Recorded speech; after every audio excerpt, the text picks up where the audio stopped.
Petrus, and welcome to WorldView. WorldView is a podcast where we explore everyone's perspectives on all things that can broaden our worldview. If you've watched some of our content and liked it so far, please consider liking this video, subscribing, and donating on Patreon. Today we're talking with Knott-Craig. Knott-Craig is a well-known South African tech entrepreneur who specializes in social media, telecommunications, and social impact technology. He's the editor of 2008 bestseller Don't Panic and the author of Micronomics, the story of Mxit, the largest social networking tool in Africa. The World Economic Forum named him 2009's Young Global Leader. Knott-Craig is the founder of Hero Telecoms and Isizwe, broadband providers committed to bringing fast and affordable internet to all South Africans. Alan, welcome to the show. Thanks for having me, Petrus.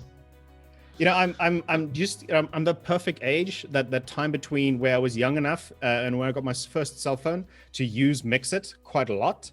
And you know, I grew up learning the 9-button keypad. That's how you typed, and all the short text you had to accompany it to ever have a proper conversation. And that was genuinely like a big part of what I say, you know, end of my primary school, start of high school type scenario. You know, for a lot of kids or young people, that's pretty much where the story ended. In terms of Mxit's like popularity, you know, but after that, it still fulfilled a role in some ways. Could you perhaps just mention to us, you know, what was that changing from being the largest social media network to actually, you know, something that people don't really know or talk about or actually reminisce about today? Oh, you mean turning from a great success into an epic failure? I mean, that's a nice way to put it. Yeah. Yeah.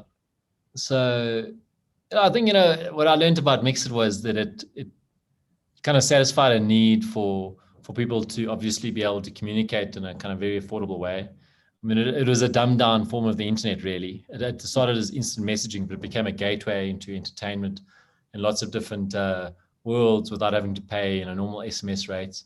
Yeah. But really, it was a true social network in the way that it let people meet one another. So, you know, you had you know, chat rooms where, you know, I'm sure you met the odd girl or guy in a chat room, and you'd kind of befriend one another and then kind of take it offline.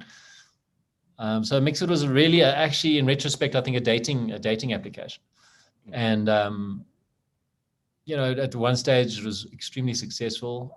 We could see the fact that it was WhatsApp was coming, and I think we made a bit of a mistake around trying to evolve something which was not a world-class smartphone experience. We had a great feature phone app.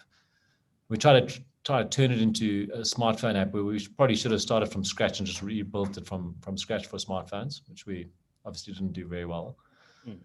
But I think at the core of it, we just didn't understand what Mxit really was. Mxit was a way for people to meet people. And when we wrote that book about Mobinomics, you know, one of the chapters in there is about how people from completely different backgrounds, yeah, you could be colored or Indian or Muslim or Christian or Afrikaans or white or young or old or whatever, and you could kind of be who you wanted to be on Mxit. You didn't have to be yourself. You had an avatar. You could be anonymous. You could pretend to be anything you wanted to be, and then you met other people on the same basis, and you didn't judge one another on your appearances. And then people kind of almost fell in love or became friends without this kind of preconception stuff. And that's what it was. It's probably the first version of Tinder ever. And we didn't understand that properly. So when it came to understanding what our competition was and where our product should go, we didn't get that right. So, you know, better to have loved than never to have loved, you know, loved and lost and never to have loved at all. I'm glad I was part of that. I was glad for a while, it touched a lot of people's lives and it was a great success, but in the end, it didn't do so well. You know, basically doesn't exist anymore. Yeah. I mean, I genuinely have fond like memories of it. And probably I feel like any social media that's, you know, mainly used by teenagers, it'll definitely turn into a dating app. So in that regard, I completely agree with you. I'd say that it's the smartphone experience definitely is the part that probably crushed it for most people in terms of, you know, push notifications, stuff like that, you know, the part that made it intuitive to use. But also just, I think it was, for me at least, it was like a pioneer that got me into the internet, and then a lot of other stuff took it further. And that didn't really necessarily evolve with the times as much. So I agree with you there, but it's definitely something that's a positive memory connected to it. I don't think most people have a negative connotation to it. But anyways, besides the point, you are much more into broad social media now. You could actually say that Mxit was one of the very first social medias that's were popular or huge in South Africa. But as somebody that's very much into social media now, what's your opinion of the role that it's now pretty much like dominated our social society? Is it destroying our social life? Is it helping us connect with people? Is it a bit of both? Because I mean, you mentioned positive stuff about Mxit before in terms of connecting people. I think social media is shining a light on what was already there. So is the world more racist today or polarized? No, it's not more. It's just we're just aware of what's happening. I definitely think social media helps us all behave better. If I think back to varsity days, what I was doing in the 90s, if I known there was somebody with a video camera there and that's going to end up on Facebook and my parents might see it, I probably wouldn't have been doing that. And I mean, very few people right now are operating on the basis that whatever they're doing right now is, never going to be revealed to the world. So I think it's kind of weird. Like social media is almost like surveillance technology and basically just makes people behave better.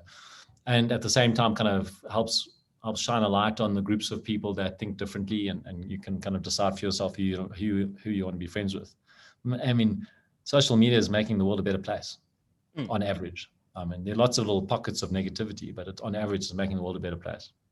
That's actually a great perspective because I also did a lot of research in my university in my honors and my master's on social media. And that's actually a really good point. The part that we found the most was the amount that the negative news is overemphasized in the way that it's so much more aware or seeable, actually overemphasizes the positive aspects thereof in terms of how people behave differently and how people connect. I remember in the days when Facebook started turning from the hip place that young people wanted to be to where their parents wanted to be, they absolutely loved that platform because they could suddenly find friends that they lost 20 or 30 years ago. So there's definitely a positive connotation of that. And now Facebook's kind of the place, in terms of popular culture, it's kind of the place where, old people argue about politics. So, there's always an element of positivity and then you see where it turns from there. But in terms of the politics specifically, we have a situation in South Africa where we have basically Twitter as a platform for social or political groups to make all of their arguments on, and some of the ones that are most popular on it or share the most ideas on it is like the EFF and Blackland First, and ANC is jumping in on that as well. They've kind of categorized the people that came out of Stellenbosch as successful entrepreneurs as the Stellenbosch Mafia. Do you think such a group exists, and do you think they hold too much power? I mean, I've lived in Stellenbosch for about 10 years now. I don't think I'm part of the mafia, if there is one. And every community in the world has a group of people that are like-minded and look after one another. And I think it's kind of admirable, actually. But I think it's kind of this concept of Stellenbosch Mafia is probably a euphemism for white privilege, Right. It's more about that. And there's probably a lot to be said for that argument. But, I'm not really into this political stuff per se. I do think that if you're living in Stellenbosch, you don't really have a lot of perspective. It's just a little bit one-dimensional. So I spend a lot of my time in Joburg, and it's where it's happening, right? So where the action is, it's just like more representative of the whole country. It's where the rocket ship is taking off, But Stellenbosch, I mean, I can't complain. I think it's a great little town to raise a family in. It's been good to me. But if you want to take over the world, you've got to be in Joburg, Yeah, no, definitely. I mean, in terms of the Stellenbosch Mafia specifically, I think it might just be a parody of the PayPal Mafia, right? Where a lot of the leaders of the people that originally founded worked in PayPal, they started to blow up in terms of other companies that they started. So perhaps it's just a connotation there that's been politicized. Yeah, it's probably true. I mean, you can't knock the great success stories that have come out of some of the Stellenbosch businesses, and obviously the entrepreneurs that came out of the university and everything. Yeah, there's nothing wrong with that, but I mean, I've got nothing bad to say about those guys. Man, I've heard of the Alexandria Mafia as well. Right. There's already quite a few groupings of people that could all be associated with the same kind of thing. But Joburg's where it is. So I mean, Joburg's such a big place. Maybe it's about the size of your community. When you're in a small town, suddenly it looks like it's a group of people that are all coordinated. Whereas Joburg, obviously, is the Joburg Mafia. It's just people trying to get ahead. Yeah, it's just too incredibly diverse for people to be able to easily pin it on a specific group of whatever attributing factors. Your absolute passion project and the work that you're currently doing is as an a broadband provider, an internet service provider in the form of telecoms and Isizwe. Do you think that if you compare South African internet connectivity and stuff like that, do you feel like it's it's really expensive and quite lacking quality in comparison to the rest of the world, or we're really at the point where we're catching up? I don't want to sound pedantic, but what do you mean by the rest of the world? Well, so that's actually a great point, right? Because we had a chat with Professor Lita Ferris of UCT. She's the Vice Chancellor of Transformation, and she made a fantastic point where she said that we have this concept that South Africa is, first world in terms of its social network and its media and some of that, but it's extremely like bubble centered. We think that this happens, but they still have to send computers to students that have no connectivity, or get mobile data for them like that. So when we compare South Africa, as in the bubble that has internet or doesn't have internet at all, to the rest of the world, we're comparing it to other first world countries in comparison to comparing it with, the rest of Africa, for example. So if I were to mean the rest of the world, I would mean comparing our financial hubs and technological centers to, Europe and China and Japan and USA. I don't know if you know this, but South Africa is the 29th biggest economy in the world. Did you know that? Well, no, I didn't actually, I'll be honest. You know how many countries there are in the world? 229? Yeah. So as a percentage, we're like in the top 20%, right? Way up there, yeah. Way up there. We're way up there in everything, including internet connectivity. So, I don't want to say that we're perfect. We definitely got a long way to go at the low end and at the high end. But, like the generalizations that we all make just doesn't help our country in terms of being optimistic, We are behind the rest of the world with internet. It's like a misleading statement, because in fact, of the 220 countries in the world, we're probably number 40 in the internet, There's a shitload of countries that are much worse than us, which means we are behind a minority of the world on the internet. But that's not an excuse. I don't like this attitude of it's all relative. We must always aim for winning. Right. And I think the reason, so there are some fundamental reasons why it's difficult to get people on the internet in South Africa. One is the fact that we have a very big country that has a pretty low population density. I mean, just to put it in context, I think we're like something like 10 times more populated than India, less populated than India. So, if you just think about rolling out infrastructure in a country like India, you're actually rolling it past lots of people. Every kilometer of infrastructure goes past a lot of families, whereas in South Africa, far less families. So you get less return on investment. We obviously have a low income per capita compared to Europe and Southeast Asia and the USA. Right. And also, I think we've been a bit hamstrung by our government policy. There's been it's like when you're trying to have laxative and Imodium at the same time. Your body just doesn't know what to do. Is the government going to save us? Or is the private sector going to save us? Like, who's going to save us here? Someone's going to save us, but we don't know who's going to save us. Yeah. So I think, those are kind of, one of them is probably, we've shot ourselves in the foot a bit, but the other two are fundamentals that, we're just different from the rest of the world. But it's also created some opportunities to leapfrog some of the penetration rates we have in the rest of the world. So, that's my personal mission in life. What I like to, what makes me excited is the idea that if you give everybody internet, you're making the world a fairer place. And what I try to do with my life is try to profitably give people fast internet all over the country, not just in Bishop's Court and Bryanston. And I think we've got the kind of magic mix of, if you want to call it first world infrastructure, and kind of third world market, to be able to marry kind of the technical and financial solutions to the actual need. Whereas a country like Zimbabwe, it's definitely got the need, but it doesn't have the capacity, the resources required. And a country like Switzerland has got all the resources, but it doesn't have the need. So, South Africa is one of these unique countries where you can kind of solve these problems. Is it also a unique scenario that we can kind of like leapfrog this technology? There's like a lot of development happening in other countries where we have the opportunity to go, above and beyond and provide people with like really good internet from absolutely no internet. Yeah, I hope so. I mean, I think that's what happened with mobile, funny enough. We didn't have a lot of fixed lines, so we just kind of jumped onto mobile. Yeah.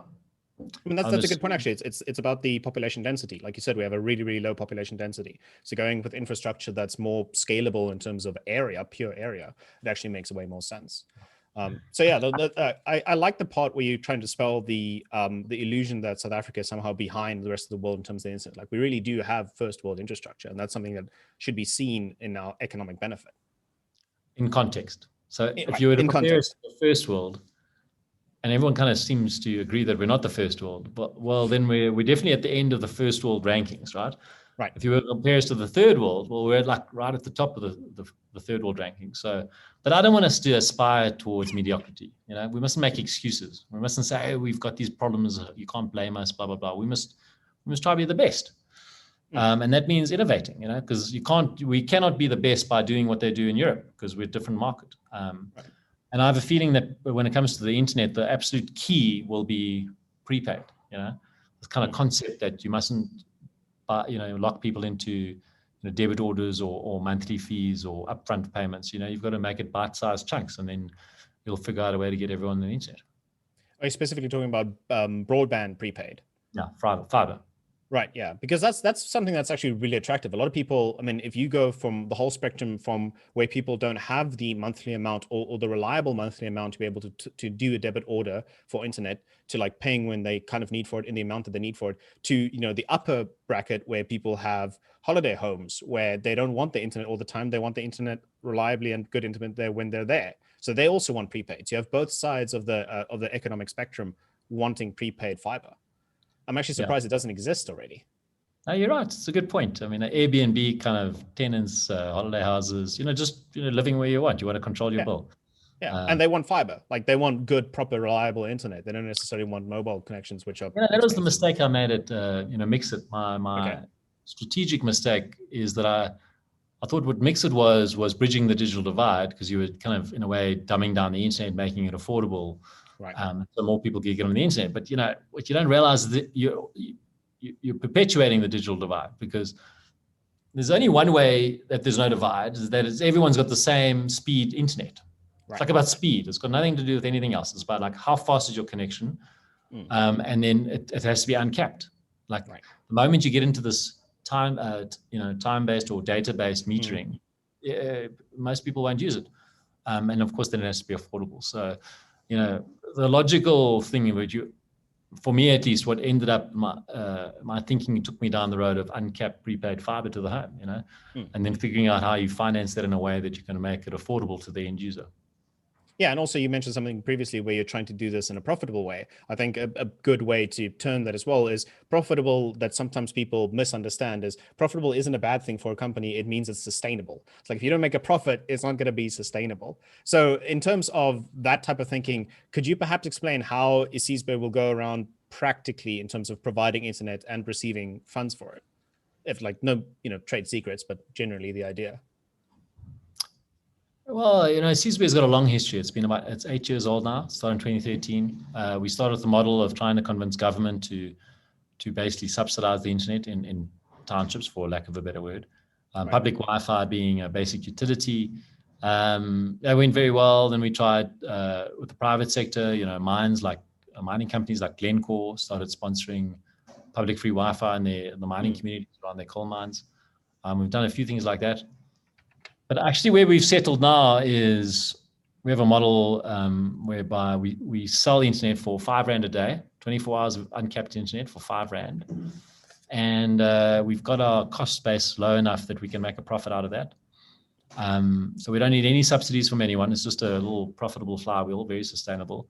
But you still have an opportunity for organizations that would like to make it free to come in. So, for instance, if we were to roll out a R5 Wi-Fi network in Thohoyandou, and a big employer in the area, like, for instance, the tomato company Isizwe, want to give free internet for all of their workers all week, they can just buy, 1,000, R5 Wi-Fi vouchers for every day of the week, and then just hand them out. And you've got the network.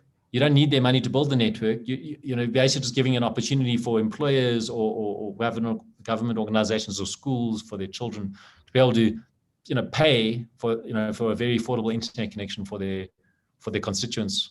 So it's actually working out to be a beautiful little model. I mean, and I must say, I don't deserve any credit for any of that. I mean, I've got some amazing partners in that business. A guy called Tim Genders is the CEO. A guy called Louis Kotze, like a real finance guy these guys have all kind of come up with these ideas themselves and kind of found the solution to, I think, the sustainable solution to affordable prepaid Wi-Fi.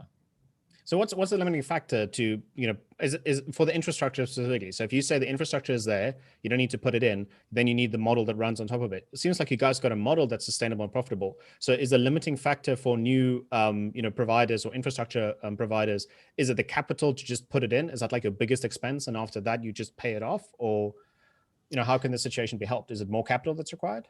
Actually, I think the capital question for once in my entire life, I think the capital question has been resolved. Okay. But what is the magic is community involvement. Like you have to find a community partner. This kind of idea that you just go and build a network in Bushbuck Ridge, for instance, and you're going to expect no one to steal anything and people to kind of just support your network. That doesn't really work. In reality, what happens is if you just go put batteries and solar panels and wires and stuff out there, then, there are a lot of, poverty-stricken families and people are hungry and, this is valuable equipment, so it gets stolen. And then you end up spending a lot of money maintaining your network and protecting your network. And then you pass that cost on to the customer. Right. It just makes it too expensive. So what we came up with is a community partner model where, we only go where we're invited. And then that community partner could be a school, it could be an actual tribe, like the tribal trust, the Rambuda tribal trust. In the case of Thohoyandou, the chief of the Rambuda tribe invited Isizwe to come in there, and we set up a special purpose vehicle in which the Rambuda tribal trust is a 70% shareholder. And then that trust actually, the SPV actually owns the network. So, like your community owns it, like, it's your network, if you take your own battery, but it's your battery that you're taking. Yeah. And because of that community ownership, the community like protects it in a way, like see it as an invader. And also, every time you buy a $5 Wi-Fi voucher there, that 70 cents in the rand of profit is going to your own community, and now what you do with that money, you can either build more Wi-Fi or you can sponsor children at the school or you can build another school or whatever. So I think the decentralized community ownership model is what Isizwe is getting. I mean, that was the secret sauce around trying to get community buy-in for local Wi-Fi networks. And also, they take care of their own stuff in that regards. Like you guys provide the infrastructure and then they buy into it, in which case, nobody will steal anything because the community will, protect their own goods. So that's actually a really great idea. I didn't even know you guys did that we also, you can't keep sending like a techie from Pretoria or Joburg to Thohoyandou, so you find local youngsters who want to do Wi-Fi, you train them up, you create a local job, you create a local business. It's a virtuous cycle. And then there's a lot of stuff that gets unlocked around internet connectivity. So, obviously there's a whole lot of e-learning stuff. So the children at school can kind of download textbooks and get, Khan Academy classes. And then you've got people can email their CVs rather than get in a taxi and drive off and drop it off at the local, offices. So it's like the internet is an ultimate enabler, like it just opens up the economy, but it starts with the local community buy-in. That's really cool. We'll have these type of links in the end screen, but I just want to know where people can learn more about this, because frankly, I didn't know anything about how Isizwe worked or this type of model. Yeah, www.isizwe.com. Okay. And there's a guy called Tim Genders. He's the CEO, wonderful guy who's, really deserves all the credit for all of this stuff. I'll tell you his email address, tim@isizwe.com. Very complicated. Anybody want to be involved or be a community partner or sponsor a community, you just email him and he solves the problem for you, And what we've moved from is this kind of mindset of it must be charity to this mindset that it must be sustainable. Yeah. And everyone makes money. That's the beautiful thing. Everyone's making money. So there's an incentive for everyone to do this. And if there's a bad year for the economy, it doesn't mean the Wi-Fi dies. No, that's really cool. Switching over to some of the other, I want to say, it's probably some of the very first commercially, for the everyday person available international internet is ideas like Elon Musk's SpaceX Starlink.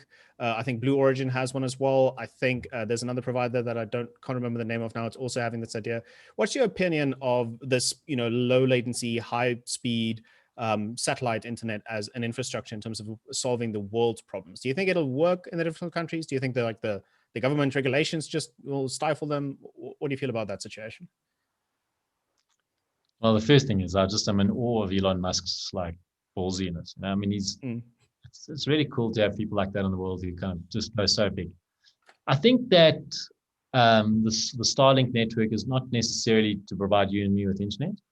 Starlink network is a way to make Tesla completely create its own moat. I mean, Tesla's about autonomous driving, and if you've got a low orbiting satellite network that gives you more accurate positioning than GPS, then your cars are going to be more accurate and less prone to accidents. And it's like genius. Like General Motors have to do the same thing if they're going to have anything close to the same performance.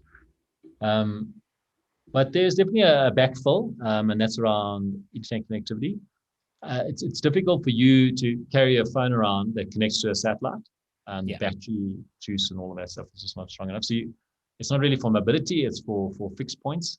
Right. And it's very interesting as far as how it impacts networks that we deploy. Because one of our big problems is backhaul transmission. How do we roll out a Wi-Fi zone, and then how do you get from that Wi-Fi zone to the World Wide Web? Starlink could probably solve that problem for us without us having to use local long-haul transmission providers. So, but time will tell. You've got to see the price point of the devices. You've got to see the cost of the bandwidth. But I mean, I never bet against Elon Musk, and I'm quite lucky that I personally don't feel that anything I'm doing right now is coming up against him. That's going to be difficult to beat a guy with such kind of grandiose vision and access to capital. So I really like the idea of where you say that you're not actually working in competition with them. You're actually going to work, in cohorts with them, because this can be like a backbone provider for you guys that's distributing like local area network in terms of Wi-Fi, or perhaps even a cell phone tower. Then the satellite is the backbone, and that brings it back. Like those type of community partnerships are, in my mind at least, way more likely to succeed than necessarily Starlink themselves getting government regulation to provide private internet to the individuals. In my mind, at least. Don't get me wrong. I also agree entirely. You should never bet against Elon. I think that guy's going places way more than he already is. So yeah, that's a cool idea. Yeah, so it's all good, I mean, they look, in the end, man. In countries like South Africa, you have to be on the ground. You can't solve the problem from Silicon Valley.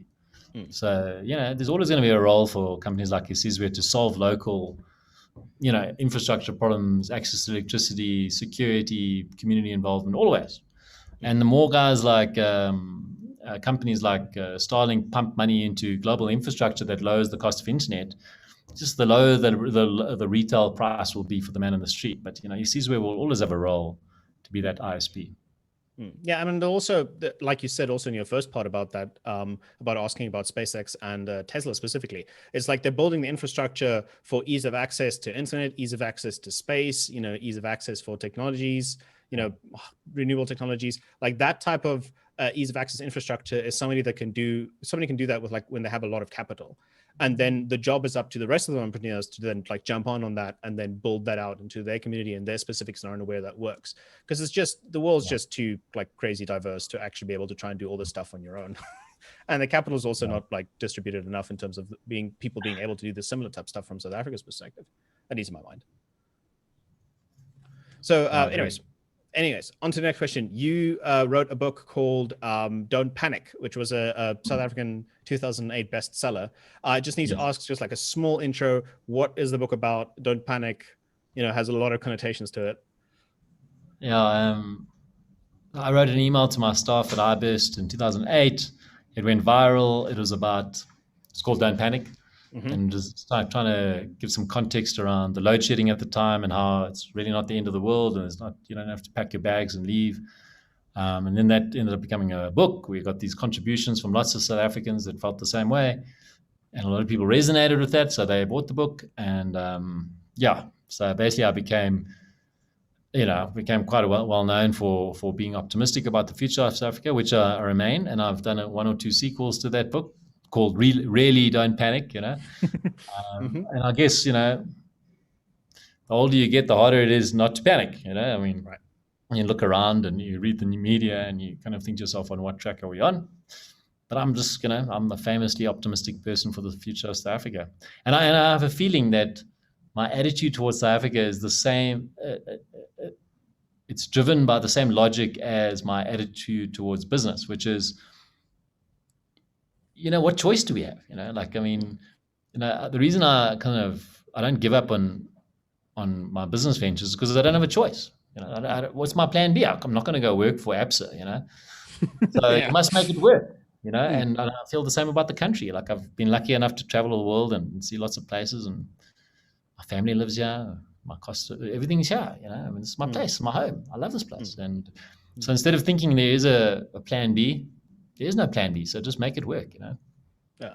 Yeah, there's also like this South African mentality of I'm going to Australia the second anything goes bad. Like that sentence gets said quite a lot as like a kind of a joke, and then after a while, as you get older, it starts becoming not a joke, in terms of how people say it.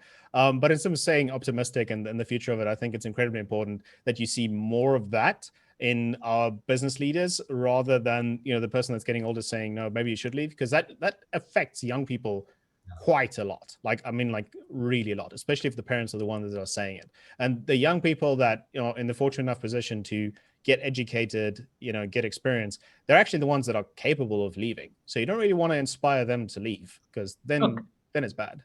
Yeah, I'm conflicted on this because every talented youngster that leaves the country creates more opportunity for a person like me because there's less competition, Oh, right. That's a good point. And the other thing is that, I'm a dad, and I can understand, like, you want to protect your children, you love your children, you don't want to see them get hurt. But I must be honest, all the advice my parents gave me since I was 25 was the wrong advice, because they were always telling me to take the path of least risk because they didn't want to get me to get hurt. I mean, I guess I'm quite lucky because if they were telling me anything other than that, it means they didn't love me. But they love me, so they don't want me to be hurt. So they give you the wrong advice. But in life, especially when you're young, the right advice is take the plunge, take the risk, go where the opportunity is. Don't go where there's no risk.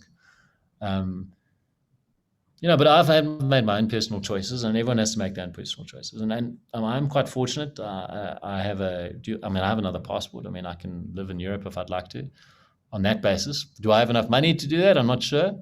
But even if I had enough money, I've weighed it up. The quality of life, my family, my friends, my culture, and the opportunity, the opportunity to have a life of adventure and make a difference in other people's lives. That doesn't exist in Europe, and it doesn't exist in Australia. It's South Africa. We actually have a lot more opportunities because of the very difficult that people complain about, and that's, I think, perhaps a better perspective to have on it. I don't know. I agree. Yeah. So on the technology end, we just have to ask them in our technical, preview towards our podcasts. We always ask the people that we interview, do you have a wired connection or do you have a wireless connection, as a way to ensure that the internet connectivity is as stable as possible. So, there's always this stigma that, okay, so wireless is nice because it's comfortable, it's convenient, and you can move around, and also you can have it on your phone so you can go to different places in terms of cell phone internet. But wired is stability. That's where it's at. That's why people want fiber. It's there. In terms of this combat, the fact that there's so many pros and cons on both, do you ever think, this pointless future predicting, but do you think that one will win out, with a point where it'll become so easy to put wired infrastructure everywhere that wireless will become pointless? Or is there a function for either one to win? It's a good question. I used to be like completely convinced there was no future for wired. It was all wireless. But then that was kind of a dumb thing to, I hadn't thought it through, because if you think through where the world's going in terms of data consumption, like the demand is infinite, and then you need to build capacity for that, and it's like physically impossible for all data traffic to be carried on wireless networks. I mean, for a 5G or 4G or a 6G or an LGT or whatever network, it just can't handle all the data you're pushing through the air. The only physical infrastructure in the world that has that capacity is fiber optic cables, and you can reticulate fiber as well. So you can cut the little tunnel all the way to the person's house or device, rather than try to spread it out like a sprinkler the way 5G networks do. So fiber is definitely literally the only option in terms of getting everyone onto uncapped internet. But it doesn't mean there's no market for wireless. I mean, it's right. I like to compare it to water. So I think of the world's water infrastructure. You get this bulk infrastructure, which is tap water, which we all can't live without. Right. But you've also got bottled water, Velpray water, and all of that, and then we also can't live without. And that's the difference between fiber and mobile wireless networks. Wireless networks are just the more expensive, highly convenient bottled water option. But it almost feels like the only option in South Africa is that. And imagine the only water in South Africa was water you had to, Valpray water, then we'd have a lot of South Africans dead because they couldn't afford the water. So South Africa needs a tap water version of the internet, and that's going to be fiber. So there's like a mass market dominance, but definitely there's still a niche and a place for wireless in terms of how people interpret that. In terms of like, you've had so much experience that you so well put in this interview with Mxit, for example, even though that was, definitely a downhill story in the darker days of the company. Thanks for reminding me. Keep reminding me. I'm sorry. It's a very, very key point. We had to talk about it.